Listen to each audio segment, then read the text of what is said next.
वज़ीफ़ा for हाजित के मौजूद सामीन अस्सलाम वालेकुम।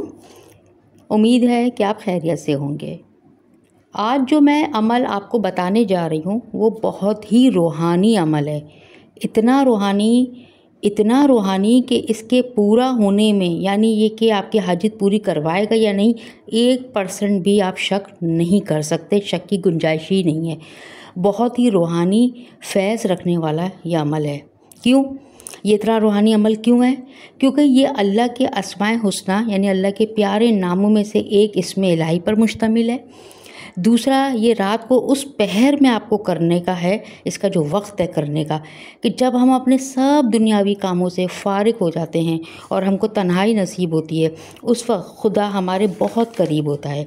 यानी रात का वक्त जब आप फ्री होकर बिल्कुल अपने बिस्तर पे जाके बैठें, इसके लिए कोई आपको वज़ू नहीं करना है, गुस्ल नहीं करना है, नमाज़ें नहीं पढ़नी है, नफल नहीं पढ़नी है, जानमाज़ नहीं बिछानी है, नो ऐसा कुछ नहीं है।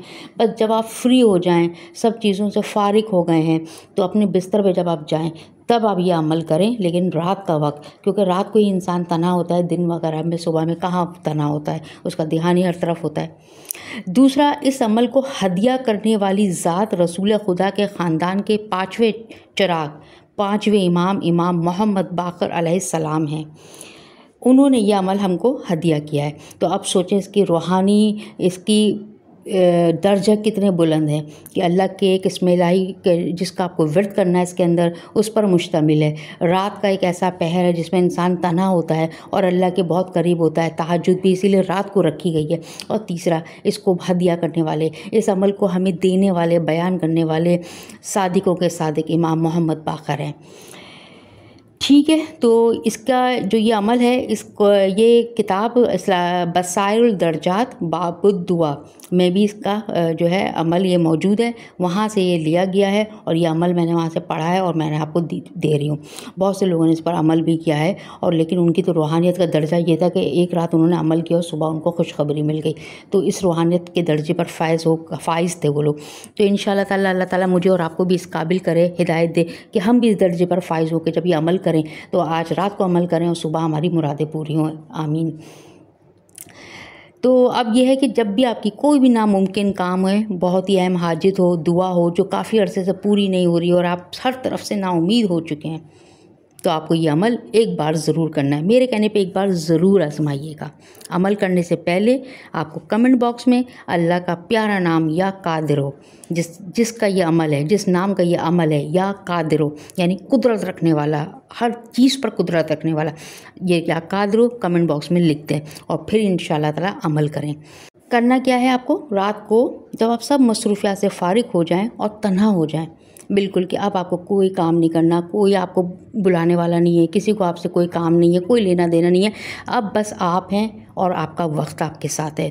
तब आप और आपके अल्लाह के दरमियान कोई नहीं है। तब आपने अव्वल और आखिर बगैर किसी वज़ू के, बगैर किसी के बिस्तर पे लेटे लेटे, अगर बिस्तर पाक साफ़ है तो लेटे लेटे बिस्तर पे आपको पाक साफ़ होना शर्त है। देखिए, अमल के लिए, किसी भी अमल करने के लिए वज़ू का होना ज़रूरी नहीं, लेकिन वैसे एक जो जिस्मानी तहारत है और सफाई है वो होना ज़रूरी है। वो तो किसी भी अमल के लिए ज़रूरी होती है। ठीक है, तो इसके लिए वज़ू तो ज़रूरी नहीं है, लेकिन आपका पाक साफ़ होना बहुत ज़रूरी है।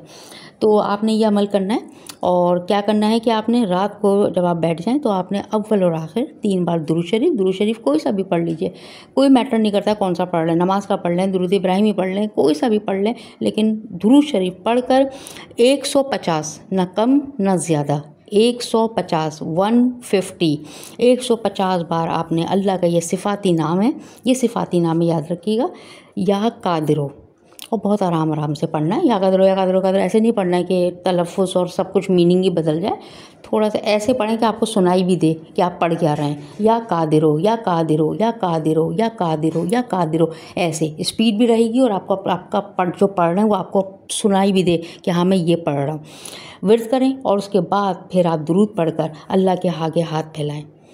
ठीक है, अल्लाह के आगे ऐसे ही बैठे बैठे अल्लाह के आगे हाथ फैलाएं और अपनी हाजत बयान करें। लेकिन हाजत आपको ऐसे नहीं बयान करनी है, हाजत आपको कैसे बयान करनी है, जैसे अल्लाह से चुपके हम बात करते हैं, अपना हाल अल्लाह को बयान कर रहे होते हैं कि अल्लाह मैं सारी दुनिया से मायूस होकर आपके पास आया हूँ, अब मेरे पास कोई ज़रिया नहीं है, अब मेरे पास कोई दर नहीं है, अब मैं आपको आपके इसी सिफाती नाम या कादर कुदरत रखने वाला, बेशक आप हर चीज़ पर कुदरत रखते हैं, मैं आपके आगे इसी नाम का वसीला देकर, इसी नाम का वास्ता देकर और मोहम्मद वाले मोहम्मद पर दुरूद भेजकर आपसे ये अपनी हाजत तलब कर रहा हूँ। अपनी हाजत बयान करें।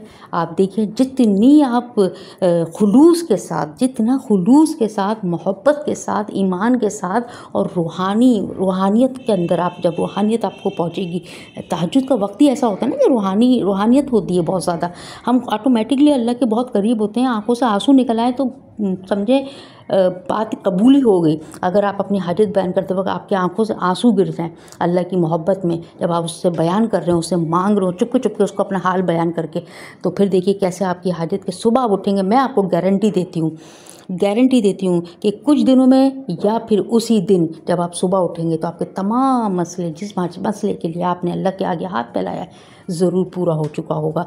और एक एक करके जब आप अमल रोज़ाना करते रहेंगे, हर एक हाजत के लिए एक दिन ये करना है आपको, सही है।